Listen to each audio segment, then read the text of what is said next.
এই গল্পের শুরু হয় সিল্লা রাজবংশের রাজা শিমমুন থেকে। 682 সালের বসন্ত ঋতুতে পূর্ব সমুদ্রের ড্রাগন রাজা তাকে এক বাঁশি দিয়েছিল। যখন এই বাঁশি বাজে, দুশ্মন পালিয়ে যায়, অসুস্থরা সুস্থ হয়ে যায়, খরার মৌসুমে বৃষ্টি আর বৃষ্টির মৌসুম ফুরিয়ে যেত, বাতাস থেমে যেত, সমুদ্রের ঢেউ থমকে যেত। এর এমন শক্তি দেখে রাজা শিমমুন যার নাম দিয়েছিল মানপাশজিওক বাঁশি। লিরিম নামের একজন পুলিশের কাছে এসব কিছু বলছিল, যার জন্ম হয়েছে 1951-তে আর বর্তমান সময় 2020, অর্থাৎ বর্তমান সময় অনুযায়ী লিরিমের 70 বছর বয়স। তবে পুলিশদের কাছে এসব কোনোভাবেই বিশ্বাসযোগ্য বলে মনে হচ্ছে না। লিরিম বলে এখন সত্যিই তার 70 বছর বয়স এবং 1994-এর শীতের পর থেকে তার বয়স বাড়া থেমে গেছে। তাহলে কি এমন হয়েছিল যে তার বয়স বাড়া থেমে গেছে, আর কেনই বা সে এখন পুলিশদের হাতে বন্দী? এসব কিছুর উত্তর জানানোর জন্য আমাদেরকে নিয়ে যাওয়া হয় 1994-এর শীতের রাতে, দ্য কিংডম অফ কোরিয়া। লিরিম তার তলোয়ারটা নিয়ে তার সৎ ভাইয়ের সামনে এসে দাঁড়ায়। তার ভাই কিংডম অফ কোরিয়ার রাজা ছিল। রাজা আশপাশে লোকেদেরকে মারতে দেখে লিরিমের কাছে এসবের কারণ জানতে চায়। সে বলে বড় কিছু পেতে চাইলে তলোয়ার তো উঠাতেই হবে। রাজা খুব রেগে যায়, সে তাকে এসব করতে বারণ করে, সৃষ্টিকর্তাকে ভয় করতে বলে। এ কথায় লিরিম তার সামনে এসে দাঁড়ায়। সে বলে সৃষ্টিকর্তা বলতে কিছুই হয় না, তার মতো দুর্বল মানুষেরাই সৃষ্টিকর্তাকে বানিয়েছে। এই বলে তলোয়ারটা সে তার বুকে ঢুকিয়ে দেয়। এভাবেই লিরিম তার ভাইকে মেরে বাঁশিটা নিয়ে নেয়। ঠিক এমন সময় এখানে রাজার ছেলে লিগন চলে আসে। ছোট্ট লিগন বাবাকে এমন রক্তাক্ত দেখে কাঁদতে শুরু করে। এসবে তার বোঝার বাকি থাকে না তার চাচ্চুই এরকম কিছু করেছে। তাই সে অনেক কষ্টে তলোয়ারটা উঠিয়ে তাকে আঘাত করে। এই আঘাতে বাঁশিটা দুটুকরো হয়ে যায়। লিরিম প্রচন্ড রেগে যায়। এত ছোট একটা মানুষ হওয়া সত্ত্বেও সে তাকে মারার চেষ্টা করেছে। রাগে ভাঙা বাঁশি দিয়ে তার গলায় চাপতে শুরু করে। লিরিম তার বাবার সাথে তাকেও মেরে ফেলার চেষ্টা করে। এমন সময় মাস্ক পরা অদ্ভুত এক মানুষ ভিতরে চলে আসে। সে লাগাতার গুলি করতে থাকে। ছোট্ট লিগন সেন্সলেস হয়ে পড়ে যায়। লিরিম ধরা পড়ে যাওয়ার ভয়ে তার দলবল নিয়ে এখান থেকে দ্রুত পালিয়ে যায়। মানুষটা আস্তে আস্তে লিগনের কাছে চলে আসে। লিগন তার রক্তমাখা হাত তার দিকে বাড়িয়ে দেয়। মানুষটা চলে যাওয়ার সময় তার গলায় থাকা আইডি কার্ড লিগনের হাতে লেগে পড়ে যায়। পুরো কোরিয়ায় খবর ছড়িয়ে পড়ে লিরিম রাজদ্রোহে ঢুকে রাজাকে হত্যা করে পালিয়ে গেছে। আর রাজার ছেলে লিগনকে তার পরবর্তী উত্তরাধিকারী হিসেবে ঘোষণা করা হয় এবং দ্বিতীয় উত্তরাধিকারী হিসেবে বর্তমানে সবকিছু দেখাশোনা করবেন রাজা বিয়ং এর বড় ছেলে প্রফেসর লি জং ইন। লি আসতে না আসতেই তাদের রক্ষিতা নামের কাছে লিগনের সম্পর্কে জানতে চায় সে এখন ঠিক আছে কিনা। নাম তার বিষয় বলে সে অনেকটাই সুস্থ, আর লিরিম কোনোভাবেই দেশের বাহিরে পা ফেলতে পারবে না, কারণ শহরের সমস্ত জায়গায় পুলিশ এবং আর্মি তাকে তন্ন তন্ন করে খুঁজে বেড়াচ্ছে। সে কোনোভাবে চাইলেও বুসান পার করতে পারবে না। এদিকে লিরিম পালানোর রাস্তা খুঁজে না পেয়ে এক বাঁশঝোপে চলে আসে। সে কিছুই বুঝে উঠতে পারছে না কোন দিকে যাবে। এমন সময় তার মনে পড়ে সেই রহস্যময় বাঁশির শক্তির কথা। সেই আধা ভাঙা বাঁশিটা বের করতেই তার সামনে উঁচু দুটো প্রাচীর উন্মোচন হয়, যার মাঝখানে থাকা কাচের পার্টিশন ফাটতে শুরু করে। লিরিম এই প্রাচীর পার হয়ে চলে আসে সিওল শহরে। আমরা দেখতে পাই 1994-এর republic of Korea. Republic of কোরিয়ার বর্তমান প্রেসিডেন্ট কিম ইয়ং এবং লি হংজু নিউ প্রাইম মিনিস্টার। এসব কিছু লিরিমের কাছে খুবই অদ্ভুত মনে হতে থাকে। এমন সময় নিউজ পেপার কিনতে প্রতিদিনের মতো দোকানে আসে এক লোক, যার সাথে লিরিমের ধাক্কা লাগতেই সে চমকে ওঠে। অর্থাৎ লিরিম তার সৎ ভাই লিহোকে দেখতে পাচ্ছে, যাকে সে কিছুটা সময় আগে নিজের হাতে মেরেছে। তবে রিপাবলিক অফ কোরিয়াতে তার নাম গিয়ং। ও কিছুতেই নিজেকে বিশ্বাস করাতে পারছিল না তার ভাই তার সামনে দাঁড়িয়ে আছে, তাও নিজের পায়ে।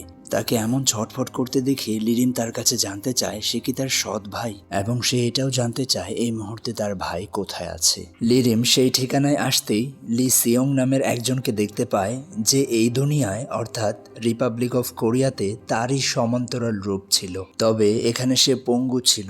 লিরিম তাকে দেখে অবাক হলেও সে তাকে খুব তুচ্ছ-তাচ্ছিল্য করে। এভাবে বেঁচে থাকার কোনো মানেই হয় না, সে তার থেকে শতগুণে ভালো। তাই সে চায় পৃথিবীতে তার পরিচয় শুধু একজনই থাকবে, যেটা সে নিজে। এসব বলে সে তার সমান্তরাল রূপ লি সিয়ংকে মেরে ফেলে। এমন সময় জিহুন নামের এক ছেলে আসে যে দেখতে একদম লিগনের মতো ছিল, যেই লিগন বর্তমানে কিংডম অফ কোরিয়াতে আছে। অর্থাৎ এই জিহুন লিগনের সমান্তরাল রূপ। জিহুন তার আঙ্কেলকে এভাবে দাঁড়িয়ে থাকতে দেখে খুবই অবাক হয়। তবে পাশে হুইল চেয়ারে বসা তার আঙ্কেলকে দেখে সে চমকে ওঠে। দুটো মানুষের একই রকম চেহারা। জিহুন সাথে সাথে একটা রড নিয়ে লিরিমের দিকে তাক করে। লিরিম বলে, তুমি এই দুনিয়াতেও সেই সব কিছু দেখেছো যা তোমার দেখা একদমই উচিত হয়নি। অন্যদিকে কিংডম অফ কোরিয়াতে ছোট্ট লিগনকে রাজা হিসেবে ঘোষণা করা হয়। সে ছোট হলেও সবাই তাকে সদরে গ্রহণ করে। রাজা হওয়ার পরপরই তার প্রথম দায়িত্ব হয়ে দাঁড়ায় তার বাবার ফিউনারেল সম্পন্ন করা। ছোট্ট লিগন বাবার শোকে প্রচন্ড কান্না করে। এভাবেই একাধারে 26 দিন কেটে যায়। তাকে এভাবে কাঁদতে দেখে এক বাচ্চা ছেলে জয়ং তার কাছে বিস্কুট নিয়ে এসে বলে, তুমি কি খাবে? লিগন তার দিকে তাকিয়ে বলে, চলে যাও এখান থেকে। লিগন ছোটবেলা থেকেই গণিতে খুব ভালো ছিল। সে যখন বোর্ডে অঙ্ক করছিল এমন সময় আবারও পিচ্চিটা এসে বলে, আচ্ছা লেখাপড়া করতে কি অনেক মজা লাগে? লিগন আবারও খুব রেগে যায়। সে বলে, আচ্ছা তোমাকে প্রাসাদে কে ঢুকতে দেয়? চলে যাও। জয়ং বলে, তোমার কি মনে হয় সবকিছু তোমার না? লিগন বলে, হ্যাঁ সবকিছু আমার, চলে যাও এখান থেকে। জয়ং বলে, তুমি এক নাম্বার মিথ্যেবাদী। আচ্ছা তুমি কার ছেলে? আমি তোমার বাবার বন্ধুর ছেলে। রাতে রাজবংশের নিয়ম অনুসারে তার বাবার গায়ে থাকা রক্তে মাখানো জামা আগুনে পোড়ানো হয়। দাদি বলে, মহারাজ তার বাবার অন্তিম সংস্কারের সমস্ত রীতি সঠিকভাবে পালন করেছে। এই কথায় লিগন হাঁটু গেড়ে বসে পড়ে।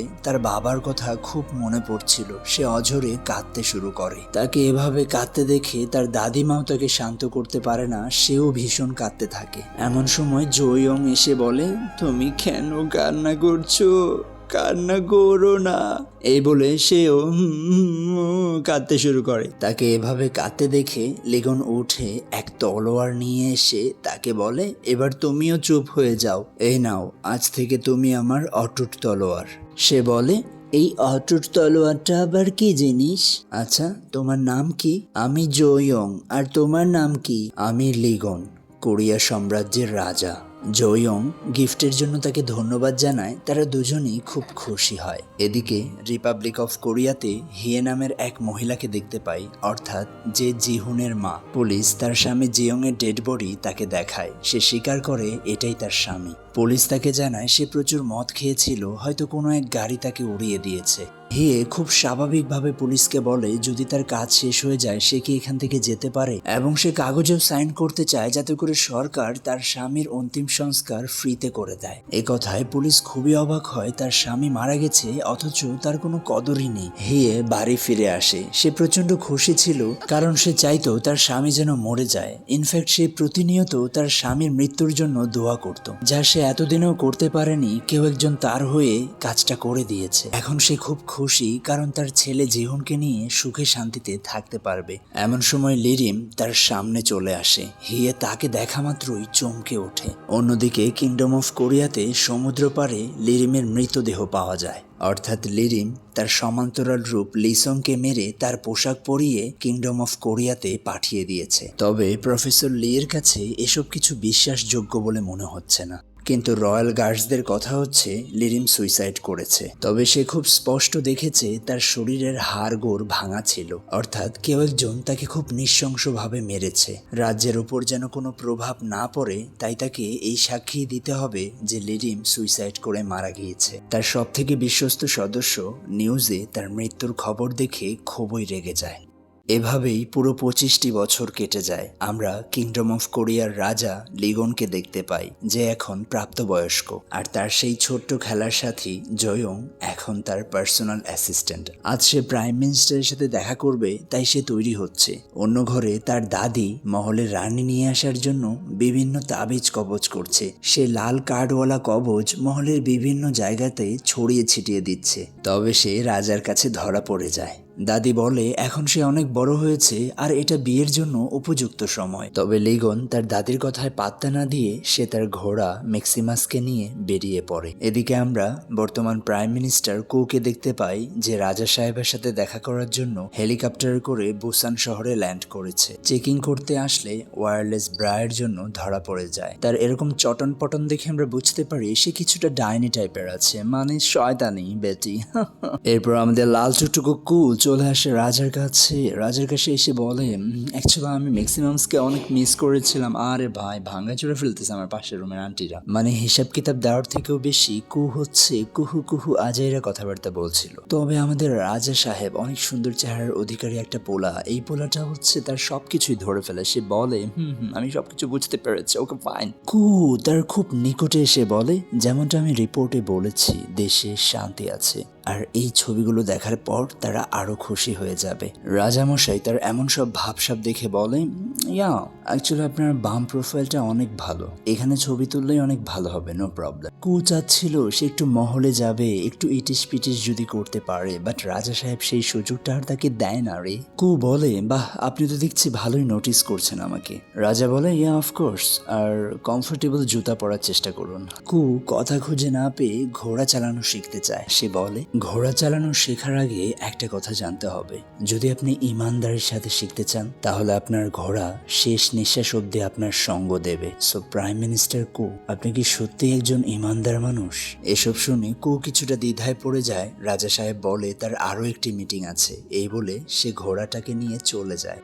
অন্যদিকে কিংডম অফ কোরিয়াতে লিরিম তার সেই ঘনিষ্ঠ লোকটার সামনে এসে দাঁড়ায়। আজ এতগুলো বছর পর তার রাজাকে দেখতে পেয়ে সে তাকে সম্মান জানায়। সাথে সে খুবই অবাক হয় আজ থেকে 25 বছর আগে তাকে যেমনটা দেখেছিল লিরিম আজও ঠিক তেমনই রয়েছে। অর্থাৎ সেই 1994 রাতের পর থেকে লিরিমের বয়স বাড়া থেমে গেছে। লিরিমের প্রধান সহকারী অর্থাৎ ইউ কিয়ং মু, এই মু আগে থেকেই জানতো লিরিম বেঁচে আছে। এ কথায় লিরিম খুশি হয়ে মুকে বলে সে তার জন্য অনেক করেছে, এবার সে তাকে এক নতুন দুনিয়া দেখাবে। এভাবেই লিরিম একে একে তার সমস্ত সহযোগীদের রিপাবলিক অফ কোরিয়াতে নিয়ে আসতে শুরু করে। এদিকে লিগন যখন ওয়াশরুমে ফ্রেশ হচ্ছিল হঠাৎ করে সে জোয়ংকে দেখতে পায়। তাকে দেখে সে ভয় পেয়ে যায়। ইয়ং বলে তার যেন লেট না হয় তাই সে এখানে দাঁড়িয়ে আছে। লিগন জানতে চায় সে কতক্ষণ যাবত এখানে দাঁড়িয়ে আছে। ইয়ং বলে সে তার উপর এই জন্যই নজর রাখছে যাতে করে সে কোথাও আবার পালিয়ে না যায়, কারণ হুটহাট গায়েব হওয়া, ওয়াশরুম জানালার ফাঁকা দিয়ে পালিয়ে যাওয়া এটা তার অভ্যাস। আরে আরে তুমি রাজার সাথে এমন ভাবে কিভাবে কথা বলতে পারো? এখানে যা কিছু রয়েছে সবই তো আমার, দেখে নাও, তোমার গর্দান কেটে দেওয়া হবে। আরে ও আমার অটুট তলোয়ার, বুঝলে? এবার তাদের জলসা শুরু হয়। প্রতি সপ্তাহের শুক্রবার এই দিনটি রাজা ছোট্ট বাচ্চাদের গল্প শোনায়। গল্প শেষে এক পিচ্চি তার কাছে জানতে চায় তার কোনো গার্লফ্রেন্ড আছে কিনা। লিগন বুঝতে পারে তার দাদির বলাতে মেয়েটা এই প্রশ্ন করেছে, তাই সে বলে এখনো পর্যন্ত তার কোনো গার্লফ্রেন্ড নেই। এই কথায় সব বাচ্চারা হাসতে শুরু করে। লিগন আবারও অ্যালিসের সাদা খরগোশের পিছনে ছোটার গল্প শোনাতে চাইলে সব বাচ্চারাই বারণ করতে থাকে। মেয়েটা আবারও তার কাছে জানতে চায় তাহলে সেও কি সাদা খরগোশের পিছনে ছুটবে। এবার তারা চলে আসে কাইকিং রেসিং এ, যেখানে লিগনও পার্টিসিপেট করেছে। এমন সময় এক সুন্দরী মেয়ে ক্যামেরা নিয়ে ইয়ং এর ছবি তুলতে থাকে আর সে মেয়েটাকে দেখতে পায়। এর ভিড়েই এক মেয়ে দৌড়তে শুরু করে, যার পিছনে কিছু লোক তাকে ধরার জন্য ছুটছে। মেয়েটা খরগোশওয়ালা এক হুডি পরে নিয়ে একটা জায়গাতে এসে লুকিয়ে যায়। এমন সময় বোর্ড রেসিং এ রাজাদের টিম জিতে যায়। এর মধ্যে লোকগুলো মেয়েটাকে খুঁজে না পেয়ে হঠাৎই শুট করে বসে। ইয়ং দ্রুত রাজাকে প্রোটেক্ট করে। রয়্যাল গার্ডরা তাদেরকে পাকড়াও করে। এমন সময় লিগন সেই খরগোশের হুডি পরা মেয়েটাকে দেখতে পেয়ে তার পিছনে ছুটতে শুরু করে। ইয়ং তার জুতোগুলো নিয়ে সেও দৌড়াতে শুরু করে, তবে সে কিছুই বুঝে উঠতে পারছে না রাজা সাহেব কেন এমন করছে। বাসে করে যাওয়ার সময় সেই বাচ্চা মেয়েটা রাজাকে খরগোশের পিছনে দৌড়াতে দেখে। লিগন এক বিল্ডিং এর কাছে আসতেই মেয়েটাকে হারিয়ে ফেলে। ইয়ং তার কাছে জানতে চায় সে এমনটা কেন করলো। সে বলে সে খরগোশ দেখেছিল। বাড়ি এসে ইয়ং তাকে বুলেট প্রুফ জ্যাকেট পরতে বলে। লিগন বলে যদি জ্যাকেটই পরতে হয় তাহলে ক্যাপ্টেন ইয়ং প্রোটেকশনের জন্য কেন আছে। এভাবে সে ইয়ং এর সাথে মজা করে এবং তাকে বলে সে শুধু একটা চেহারার খোঁজই করছে, যাকে শুধুমাত্র সেই চিনতে পারে। যখনই এমন কিছু ঘটে তখনই তার উপস্থিতি সে অনুভব করতে পারে। একথা ইয়ং বলে এটা 25 বছর আগের কথা, এখন তো সে বুড়ো হয়ে গেছে, তাকে দেখলেও হয়তো সে তাকে চিনতে পারবে না। লিগন বলে সে জানা অজানায় হয়তো তার সাথে দেখা করেছে, কিন্তু তার একটাই কষ্ট যে তাকে বাঁচিয়েছে সে কেন একটাবারের জন্য তার সাথে দেখা করতে আসেনি। ইয়ং বলে কারণ এখন সে বড় হয়ে গেছে, তার এখন আর কারো সাহায্যের প্রয়োজন নেই। এবার লিগন তাকে বিয়ারের জন্য ইনভাইট করলে সে আবারও সেই বুলেট প্রুফ জ্যাকেটটা দেখায়। লিগন বলে তোর রুমে যা যা। ভেতরে এসে লিগন তার ওই গল্পের বইয়ের ভেতর থেকে সেই আইডি কার্ডটা বের করে। আই কার্ডে মেয়েটার নাম জং তেইউল, ন্যাশনাল পুলিশ এজেন্সি। আমরা রিপাবলিক অফ কোরিয়াতে জং তেইউল নামের এক মেয়েকে দেখতে পাই। তারা 4 অফিসার মিলে মূলত এক ইলিগ্যাল ওয়েবসাইট গ্লেমবারকে ধরতে এসেছে। তবে তাদের আসামি ধরার কৌশলটা খুবই দারুণ। একজন সেজেছে চালাক চতুর মেয়ে, আরেকজন ডেলিভারি ম্যান, আরেকজন ওয়াচম্যান, আরেকজন টোকাই ছাদের ওপর দাঁড়িয়ে আছে, আইসক্রিম খাচ্ছে বেচারা। লোকটাকে কল করা সত্ত্বেও সে তার ফুড নেওয়ার জন্য নিচে নামছে না, তাই তেইউল ইচ্ছে করেই লোকটার গাড়িটাকে ধ্যামাচাকা বানিয়ে দিচ্ছে, আবার তাকে সরি বলে গাড়িটা নিয়ে দ্রুত পালাতে শুরু করে। এদিকে তারা ফোনে লোকটাকে নিচে নামতে বলছে। সে গাড়িটা নিয়ে দৌড়ে আসতেই তার হঠাৎ কিছু একটা মনে পড়ে। সে দ্রুত আবারও গাড়িটা নিয়ে চলে আসে। দেখা যায় লোকটা নিচে এসেছে। তেইউল তার গাড়ির পিছনের ডিগিতে একটা ডেড বডি খুঁজে পায়। এবার তারা এই কেসটাকে মার্ডার কেসে কনভার্ট করে দেয়। সে বারবার অস্বীকার করতে থাকে সে ডেড বডি সম্পর্কে কিছুই জানে না। এবার দেখা যায় এর সাথে আরো 2টা যুক্ত। একটাকে টোকা এসে ধরে নেয়, আরেকটাকে ডেলিভারি ম্যান প্যাকেটিং করে নেয়, আর এটাকে তেইউল এক শট মেরে সোজা করে সুন্দর করে অ্যারেস্ট করে নেয়। এবার কাজের শিডিউল নিয়ে তারা কিচিরমিচির শুরু করে, কারণ কেউ নাইট ডিউটি করতে চাচ্ছে না, আর এমনিতেও তাদের একজন লোকের খুবই প্রয়োজন। আমাকে নিয়ে নে প্লিজ। তাদের চিফ তেইউলের এমন অদ্ভুত ফ্যাশন সেন্স দেখে তাকে আন্টি বলে সম্বোধন করে। তেইউল বলে কি আমাকে আন্টি মনে হচ্ছে? আমার তো মনে হচ্ছে I am a beautiful city girl. ও এদিকে কিংডম অফ কোরিয়াতে রাজা লিগন তার ঘোড়া ম্যাক্সিমাসের জন্য খাবার নিয়ে যাচ্ছিল। এমন সময় সে দেখতে পায় পিছন দিয়ে সেই খরগোশওয়ালা মেয়েটা দৌড়ে যাচ্ছে। লিগন গাজরগুলো ফেলে ম্যাক্সিমাসকে ডাকে, তার উপর উঠে ছুটতে শুরু করে। ছুটতে ছুটতে সে এক জঙ্গলে এসে থেমে যায়। ম্যাক্সিমাসের এরকম থেমে যাওয়া লিগনকে ভাবিয়ে তোলে। সে তার চারপাশটা দেখতেই কিছু একটা অনুভব করতে পারে। সে এক বাঁশ ঝোপে চলে এসেছে এবং তার কাছে ছিল সেই রহস্যময় মানপাশচিওক বাঁশি, যেটা এখন সে তার চাবুকের সাথে লাগিয়ে রেখেছে। হঠাৎই তার সামনে অদ্ভুতভাবে 2টো প্রাচীর উন্মোচিত হতে শুরু করে। সে প্রথমবারের মতো এসব কিছু দেখছিল। সে খুবই অবাক হয় এবং সে বুঝতে পারে এই সব কিছু এই বাঁশির জন্যই হচ্ছে। সে ম্যাক্সিমাস সহ এই প্রাচীরের মধ্যে প্রবেশ করে, আর ঠিক অদ্ভুতভাবে সাথে সাথে সময় থেমে যায়। লিরিম এসব কিছু বুঝতে পারে এটা সেই বাঁশির কারিশমা। কেউ একজন তো সেই প্রাচীর পার করেছে, অর্থাৎ লিগন কিংডম অফ কোরিয়া থেকে রিপাবলিক অফ কোরিয়াতে চলে এসেছে। ঘোড়ার উপর এমন সুন্দর একটা মানুষকে দেখে আশপাশের সবাই তার প্রশংসা করতে থাকে। লোকেদের কাছে মনে হচ্ছে এখানে কোনো সিনেমার শুটিং চলছে। এমন সময় তেইউলও তাকে দেখতে পায় এবং সে নিজেও খুব অবাক হয়। তার কাছে খুবই অদ্ভুত মনে হচ্ছে, কারণ আজকালকার সময় কে এমন ঘোড়া নিয়ে চলাফেরা করে। সে বারবার ঘোড়াটাকে সাইডে নিতে বলছিল, তবে লিগন তার কথায় কোনো পাত্তাই দিচ্ছে না। তেইউল বারবার ঘোড়াওয়ালা ভাই সাহেব এসব বলে তাকে ডাকতে থাকে। লিগন তাকে দেখতেই থমকে যায়। আরে ভাই, এভাবে ঘোড়া নিয়ে ঘোরাফেরা করছো, তোমার ঘোড়া যদি একটু হাগুমতো করে তাহলে তোমাকে ফাইন ভরতে হবে। হ্যাঁ, আর তুমি ট্রাফিক আইন ভঙ্গ করেছো। ও আচ্ছা, দেখো আমি একজন পুলিশ অফিসার। নামো নামো নামো ভাই, নামো। লিগন এক দৃষ্টিতে তেইউলকেই দেখতে থাকে। সে ঘোড়া থেকে নেমে তার সামনে এসে দাঁড়ায়। সে দেখে তার কাছে আজ থেকে 25 বছর যাবত যেই আই কার্ড রয়েছে, এই আই কার্ডটাও ঠিক একই রকম। তবে তেইউল কিছুই বুঝতে পারে না ছেলেটা কেন এমন করছে। লিগন তার দিকে তাকিয়ে বলে, শেষ পর্যন্ত আমি তোমায় খুঁজে পেয়ে গেলাম জং তেইউল। এই বলে সে তাকে শক্ত করে জড়িয়ে ধরে। অচেনা তুমি, চেনা স্মৃতি, ভাঙা মন ভাসে নির্জন নদী।